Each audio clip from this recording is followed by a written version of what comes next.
Hello student. आज हम 9th class में केदारनाथ अग्रवाल जो कवि हैं उनकी कविता का नाम है चंद्रग्रहण से लौटती बेर, उसका अध्ययन करने जा रहे हैं। जिसमें पहले हमें कवि का जीवन परिचय देखना है।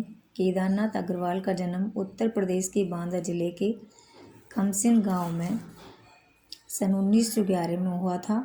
उनकी जो शिक्षा है इलाहाबाद में और आगरा विश्वविद्यालय से हुई। ये पेशे से अग्रवाल साहब है जो पेशे से वकील रहे हैं। उनका तत्कालीन उस समय की साहित्यिक आंदोलन से गहरा जुड़ाव रहा और सन 2000 में उनका देहांत हो गया।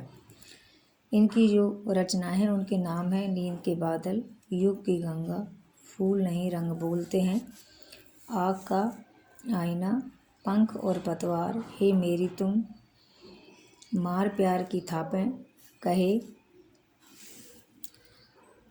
केदार खरी खरी। उनकी प्रमुख रचनाओं के ये नाम हैं। उन्हें बहुत सारे पुरस्कार भी मिले हैं अपनी रचनाओं पर। उन्हें सोवियत लैंड नेहरू पुरस्कार मिला, साहित्य अकादमी पुरस्कार से उन्हें सम्मानित किया गया। इसके अलावा उनका जो प्रकृति के प्रति वे यथार्थवादी कवि रहे हैं। इसके अलावा उन्होंने बुंदेलखंडी समाज का दैनिक जीवन का भी खुलेपन और उमंग के साथ उनके काव्य में अभिव्यक्त हुआ है या अभिव्यक्ति हुई है। तो यहाँ पर ग्रामीण जीवन से जुड़े बिंबों को उन्होंने बड़ी आत्मीयता के साथ प्रस्तुत किया इस पाठ में। तो हम देखते हैं कि इस पाठ में कवि चंद्रग्रहण नामक स्थान से लौट रहा है और लौटते समय उसके किसान मन को खेत खलियान और प्राकृतिक जो दृश्य हैं अपनी ओर आकर्षित कर लेते हैं। उसी का वर्णन इस कविता में किया गया है। तो हम इसमें पहला देखते हैं। फर्स्ट जो है, कवि कहता है कि देख आया चंद्रग्रहण। कवि कहता है कि मैं चंद्रग्रहण नामक स्थान से को देख करके लौटा हूँ। देखता हूँ दृश्य अब मैं रास्ते में जो ग्रामीण परिवेश है उसके अनेक दृश्यों को देखता हूँ। तो मैंने क्या देखा कि मेड़ पर इस खेत की बैठा अकेला। खेत की मेड़ जो दीवार होती है उस पर बैठ करके मैं अकेला ही बैठ करके देखता हूँ कि एक बीते के बराबर, एक बीते का मतलब होता है एक बिलान के बराबर हरा हरा जो चना है, ठिगना बोने कद का है जो चना खेतों में उगा हुआ है। और बांधे मुरेठा, और कैसा लग रहा है कि बांधे मुरेठा शीश पर और उसने अपने मस्तक पर जैसे पगड़ी बांध रखी हो, ऐसा लग रहा है। मतलब एक दूल्हे के रूप में उसको देख रहा है कवि। छोटे गुलाबी फूल का और उसके सिर पर है गुलाबी रंग का फूल लगा हुआ है जो एक फेंटे के रूप में या एक पगड़ी के रूप में दिखाई दे रहा है।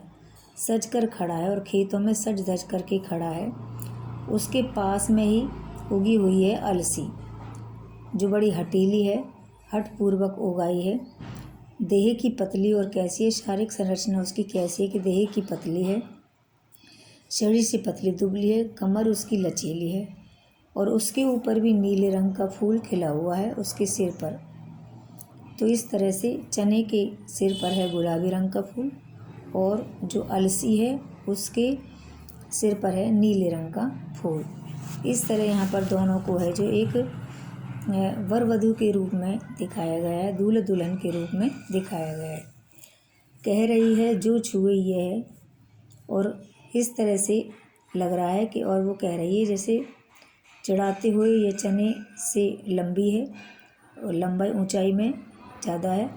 तो कह रही है जो छुए ये दूं हृदय का दान उसको। यदि मेरे इस कोई फूल को, नीले फूल को कोई छूकर बता दे तो मैं उसे अपने हृदय का दान दे दूंगी, अर्थात मैं उसे अपना बना लूँगी। और सरसों की न पूछे और पास में ही सरसों भी उगाई है और सबसे सयानी और वह सबसे बड़ी लग रही है। उसका जो आकार है वो बड़ा है। हाथ पीले कर लिए और उस पर पीले रंग के फूल खिलाए हैं और ऐसा लग रहा है मानो ब्याह मंडप में पधारी है और ऐसा लग रहा है मानो विवाह करने के लिए मंडप में आ बैठी है। फाग गाता मास फागुन, और फाग का महीना और फागुन का जो महीना है वो फाग के गीत गाता हुआ चला आ रहा है। आ गया आज, जैसे ऐसा लग रहा है कि आज फागुन का महीना फाग के गीत गाता हुआ आज चला आया है। देखता हूँ मैं स्वयंवर हो रहा और इस तरह से खेत में ही विवाह जैसा माहौल बन गया है। प्रकृति का अनुराग अंचल हिल रहा और इस तरह से प्रकृति भी प्रेम पूर्वक है जो दिखाई दे रही है। इस विजन में विजन का मतलब होता है लोगों से रहित इस स्थान में भी विवाह जैसा माहौल बना हुआ है। Thank you. इसमें इतना ही बताया गया है। Thank you.